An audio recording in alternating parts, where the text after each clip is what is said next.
How can you create an email folder in Outlook? Hey everyone, welcome back to the channel and let's get right into this tutorial. To create an email folder in your Outlook, all you need to do is open up your Outlook application in your mobile device. Now over here, to create an email folder, firstly you need to go ahead and check out your Sent section.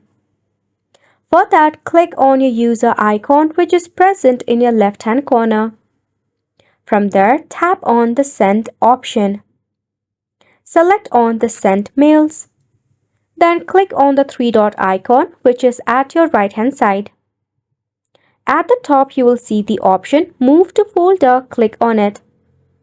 Now, you can go ahead and tap on any of the folder that you want to send or move it into.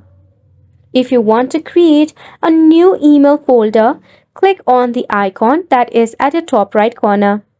Then you can go ahead and type it in here. Then tap on Create and Move. Then to check out the folder, again click on your user icon. Tap on the folder and check out the mails. Isn't it simple? So make sure to go ahead and give this a try, and thank you so much for tuning in. We'll see you very soon.